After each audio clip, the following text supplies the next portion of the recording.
Okay, buenos dias. Today we're going to work on a little bit of pronunciation, in particular our es and our as.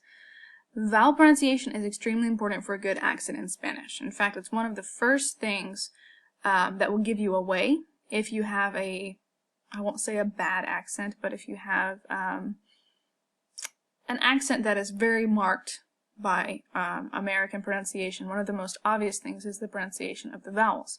And so a good pronunciation of vowels will really help the way you're perceived in Spanish. So just for fun, we're going to take a look at this children's book, which is called Qué desastre. What a disaster. Qué desastre. One key thing to remember is we pronounce every single vowel, okay, with the exception of this U here in que, because it's part of the sound k. So qué desastre. We don't have any silent e's like in English. Alright? And the other key, if you remember from chapter 1, is that they're always pronounced exactly the same way. Okay? One thing that we want to avoid is something that in English we have that's called a schwa. Okay? A schwa is basically a fancy linguistic name for the sound at the end of, when you have an A, for instance, at the end of a word. Spanish we have casa, but American speakers tend to say something like casa, that sound at the end. That is a schwa. So what we want to do is avoid that in our words. So anytime you have a word ending in A, make sure you're actually pronouncing the a. So we'll read through this together. Alright, paying careful attention to our as and our es. And another thing you might want to pay attention to and practice kind of reading on your own whenever you get the chance is the rhythm and the accentuation. So what parts of the words do we put emphasis on? Okay? So, vámonos.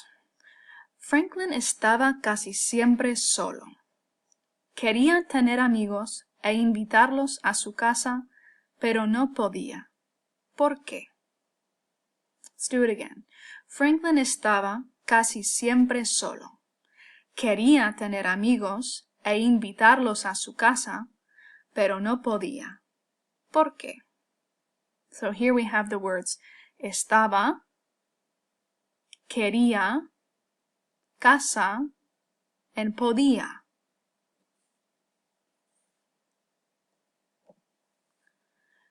Porque le daba mucha vergüenza. Su familia era muy perezosa y muy desordenada. No limpiaban ni barrían nunca.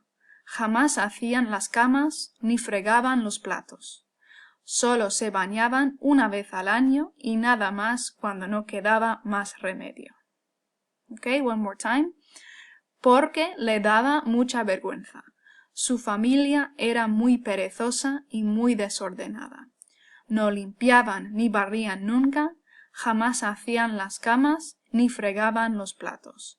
Solo se bañaban una vez al año y nada más cuando no quedaba más remedio.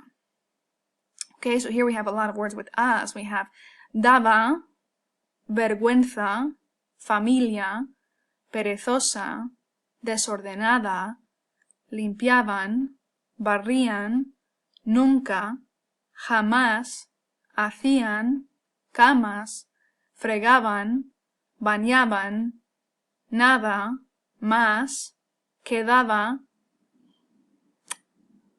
and that's pretty much it for the as. Notice here we also are paying attention to our es.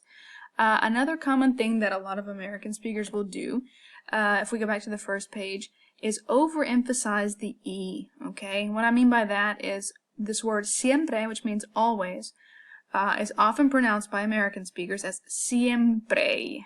They kind of do this long E, siempre, okay? We want to make it short, we want to make it crisp, we want to make it one single sound. Siempre. So we have a few others. We have the word porque. Alright, and then we have the last word of this paragraph, which is remedio. So 2 E's in there. Alright, last page. La casa estaba tan desordenada que era peligroso andar por ella. Franklin se tropezaba continuamente con juguetes y cosas que había por medio. Era normal que alguno de la familia tuviera heridas o estuviera enfermo, pero a los padres de Franklin no les importaba mucho y siempre estaban durmiendo. Okay, so again we have la casa estaba tan desordenada, andar, tropezaba, cosas había, familia, tuviera, heridas, estuviera, enfermo, there we have some E's there, enfermo, importaba, estaban. Okay, a couple other pronunciation things to point out here is our combination G-U-E. So if you find the word juguetes, which means toys, notice that it's not juguetes, but rather our U, all our U does is make that G a hard G sound. So juguetes, toys. Alright, so now that we have looked at some pronunciation there with A and E, let's go back and just look for some cognates and see how much you can understand of this first part of the story just by context. Okay, well I told you that siempre means always. Solo, if you know what a solo is in English, if someone is solo, it means they're alone. So, solo can mean alone. It can also mean lonely, which is what it means in this case. Okay, he was always alone or he was always lonely. Quería tener amigos, you probably know, friends. Invitar is a cognate, so we can tell that's to invite. Casa is house, so something about wanting to have friends, okay? And in fact it says he was always alone, he wanted to have friends and invite them to his house, but he couldn't. ¿Por qué? Porque le daba mucha vergüenza, because he was ashamed. Su familia era muy perezosa y muy desordenada. So his family was very lazy and very disorganized. No limpiaban ni barrían nunca. So they never cleaned or swept. Jamás hacían las camas ni fregaban los platos. So here's some good words you can learn are camas, which means beds, and platos, which are dishes or plates. So they never made the beds, nor did they wash the dishes. Solo se bañaban. Now, you might recognize the word baño for bathroom. Bañar is actually to bathe. So they only bathed una vez al año, once a year, y nada más cuando no quedaba más remedio, and only when they had no other option. La casa estaba tan desordenada, so the house was so disorganized, que era peligroso, it was dangerous, andar por ella, to walk through it. Franklin se tropezaba continuamente con juguetes. Okay?